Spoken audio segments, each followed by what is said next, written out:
Assalamualaikum warahmatullahi wabarakatuh. Perkenalkan, nama saya Sinta Nuria Zulfa dengan NIM 16014200056. Di sini saya akan menjawab pertanyaan nomor 1. Dalam video tersebut telah menjelaskan tentang ijtihad sebagai hukum ketiga. Ijtihad secara bahasa berusaha dengan sungguh-sungguh. Artinya setiap usaha yang tidak disertai dengan kesungguhan atau karena usaha itu merupakan upaya yang mudah, itu tidak termasuk dalam ijtihad. Dalam istilahnya, ijtihad yaitu upaya yang sungguh-sungguh. Dan juga ijtihad harus dilakukan seorang mujtahid. Jadi tidak semua orang bisa melakukan ijtihad.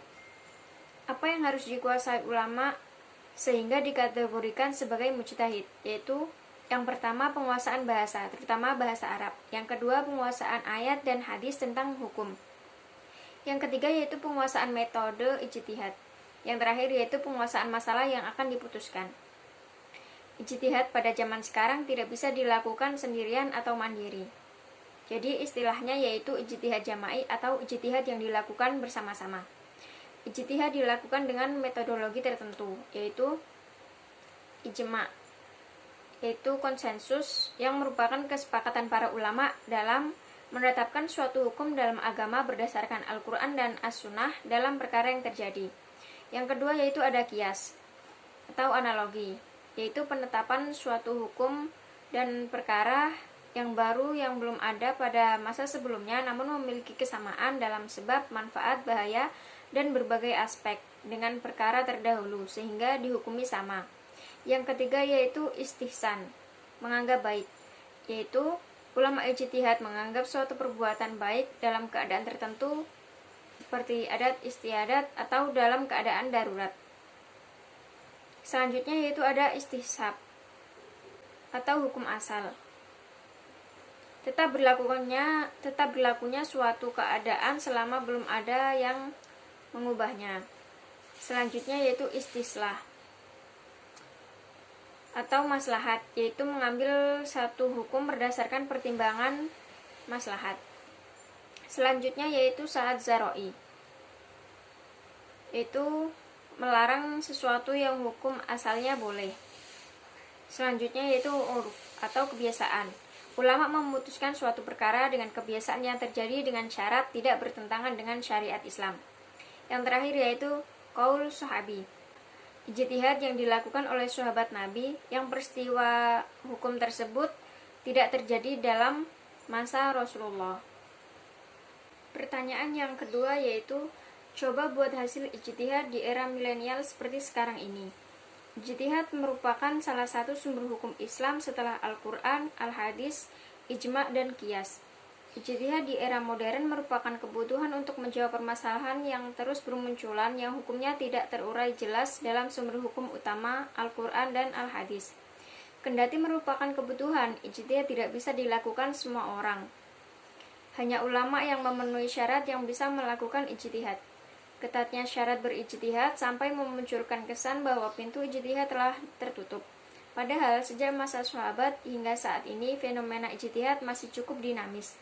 Namun tingkatan mujtahid pun beragam tergantung kemampuan mereka dalam menggali hukum dari sumber utamanya. Pertanyaan yang ketiga yaitu, dalam pandangan Al-Quran, nafsu diciptakan Allah dalam keadaan sempurna untuk berfungsi menampung serta mendorong manusia berbuat kebaikan dan keburukan. Oleh sebab itulah, sisi dalam manusia ini harus mendapatkan perhatian yang lebih besar dibanding sisi fisiknya. Hal ini sebagaimana firman Allah dalam surat Asy-Syams ayat 7-8 yang berbunyi, demi nafsu serta penyempurnaan ciptaan, Allah mengilhamkan kepadanya kefasikan dan ketakwaan. Menurut Anda, apakah nafsu harus dibesarkan atau dikecilkan perannya atau sebaiknya bagaimana? Jelaskan. Hawa nafsu dapat kita kendalikan, maka akal, pikiran akan memegang kendali jiwa. Namun sebaliknya, jika hawa nafsu yang menguasai kita, maka akan merubah sikap kita menjadi keji, mungkar, dan sesat.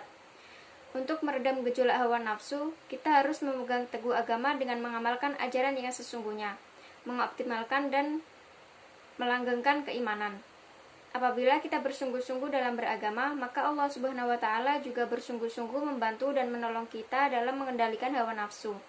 Sesuai dengan firman Allah dalam hadis qudsi diriwayatkan dari Imam Al-Baqir bahwa Rasulullah Shallallahu Alaihi Wasallam bersabda, "Demi kemuliaanku, kebesaranku, keagunganku, keperkasaanku, nurku, ketinggianku, dan ketinggian tempatku, tak seorang hamba pun yang mengutamakan keinginanku di atas keinginan dirinya, melainkan aku suruh malaikat untuk menjaganya. Langit dan bumi menjamin rizkinya dan menguntungkan setiap perdagangan yang dilakukan serta dunia akan datang dan selalu berpihak kepadanya. Pengendalian hawa nafsu yang pertama, rajinlah dan bersungguh-sungguhlah dalam berpuasa. Kedua, perbanyaklah beribadah kepada Allah Subhanahu wa taala, mencari ridha Allah untuk mendapatkan kasih sayang. Ketiga, perbanyaklah kegiatan positif yang menguras tenaga, waktu, dan pikiran, yang semuanya bisa menjauhkan kita dari perkara negatif. Pertanyaan yang keempat.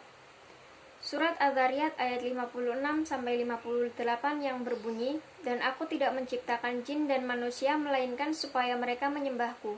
Aku tidak menghendaki rezeki sedikit pun dari mereka dan aku tidak menghendaki supaya mereka memberi aku makan. Sesungguhnya Allah dialah Maha Pemberi rezeki yang mempunyai kekuatan lagi sangat kokoh." Pertanyaannya, mengapa Allah mewajibkan kita beribadah padahal Dia tidak membutuhkan ibadah itu? Lalu apa fungsi ibadah bagi kehidupan manusia? Jelaskan. Maksud ayat tersebut adalah Allah menciptakan manusia dengan tujuan untuk menyuruh mereka beribadah kepadanya, bukan karena Allah butuh kepada mereka. Ayat tersebut dengan gamblang telah menjelaskan bahwa Allah Subhanahu wa taala dengan menghidupkan manusia di dunia ini agar mengabdi atau beribadah kepadanya, bukan sekedar untuk hidup kemudian menghabiskan jatah umur lalu mati. Ibadah merupakan bukti rasa syukur manusia kepada Allah Subhanahu wa taala yang telah menciptakan manusia dengan sebaik-baik bentuk dan yang dengan kemurahannya Allah Subhanahu wa taala memberikan fasilitas hidup. Sikap tersebut sudah seharusnya dimiliki oleh setiap manusia apabila manusia mempunyai kesadaran akan hal tersebut. Ibadah terdiri dari ibadah murni atau mahdo dan ibadah tidak murni atau ghairu mahdo. Ibadah mahdo adalah ibadah yang telah ditentukan oleh Allah, bentuk kadar atau waktunya seperti sholat, zakat, puasa, dan haji. Ibadah ghairu mahdo adalah segala aktivitas lahir dan batin manusia yang dimaksudkannya untuk mendekatkan diri kepada Allah. Berdasarkan ayat tersebut, dengan mudah manusia mendapat pencerahan bahwa eksistensi manusia di dunia adalah untuk melaksanakan ibadah atau menyembah kepada Allah Subhanahu wa taala. Dan tentu saja semua yang berlaku bagi manusia selama ini bukan sesuatu yang tidak ada artinya. Sekecil apapun perbuatan itu, kehadiran manusia ke bumi melalui proses kelahiran, sedangkan kematian sebagai pertanda habisnya kesempatan hidup di dunia dan selanjutnya kembali menghadap Allah untuk mempertanggungjawabkan perbuatannya semasa hidup di dunia. Berikut beberapa fungsi ibadah. Yang pertama yaitu sebagai amal soleh yang akan menjadi bekal manusia di akhirat kelak. Baik buruknya manusia di akhirat itu tergantung kepada amal soleh manusia ketika di dunia. Yang kedua yaitu sebagai sarana untuk mendekatkan diri kepada Allah. Pada hakikatnya Allah itu dekat dengan manusia, tetapi tidak semua manusia merasa dekat dengan Allah. Oleh karena itu, agar kita merasa dekat dan merasa ketenangan, maka diantaranya kita dapat melakukannya melalui ibadah kepada Allah. Yang ketiga yaitu sebagai wujud syukur manusia kepada Allah yang telah memberikan banyak karunia-Nya. Manusia banyak sekali mendapatkan karunia dan anugerah dari Allah, dan sebagai wujud syukur atas segala anugerah Allah tersebut, manusia dapat merealisasikannya melalui ketaatan beribadah. Yang terakhir yaitu sebagai sarana untuk mencari ridha Allah. Ridha Allah itu harus kita cari, karena manusia bisa masuk surga itu nanti karena adanya ridha dan rahmat Allah. Dan salah satu upaya untuk menggapai ridha Allah itu, manusia harus beribadah kepadanya. Soal nomor 5 yaitu, apa definisi agama Islam? Jelaskan. Islam berasal dari kata aslama yuslimu islaman, yang berarti tunduk, patuh, dan selamat. Islam berarti kepasrahan atau ketundukan secara total kepada ajaran-ajaran Islam yang diberikan oleh Allah Subhanahu wa taala. Sebagai seorang muslim, kita selalu berusaha untuk menjalankan perintah Allah Subhanahu wa taala dan menjauhi larangannya. Berbagai ibadah kita lakukan meskipun masih belum bisa sempurna. Islam dibawa oleh Nabi Muhammad SAW untuk umat manusia sebagai petunjuk untuk meraih kebahagiaan di dunia dan di akhirat. Inti dari ajaran agama ini adalah bersaksi bahwa tidak ada Tuhan selain Allah dan Nabi Muhammad adalah utusan Allah, mendirikan sholat, menunaikan zakat, berpuasa di bulan Ramadan, dan pergi haji bila mampu. Semua hal tersebut lebih kita kenal dengan sebutan rukun Islam. Sebelumnya disebutkan bahwa Islam memiliki arti kepasrahan atau ketundukan secara total kepada Allah Subhanahu wa taala. Orang yang beragama Islam berarti dirinya telah berpasrah dan tunduk patuh hanya kepada ajaran-ajaran Islam. Maka makna Islam adalah menundukkan diri kepada Allah dan taat kepadanya dengan mentauhidkannya, memurnikan amalan hanya untuknya, menaati perintah-perintahnya dan meninggalkan larangan-larangannya. Sekian dari saya. Wassalamualaikum warahmatullahi wabarakatuh.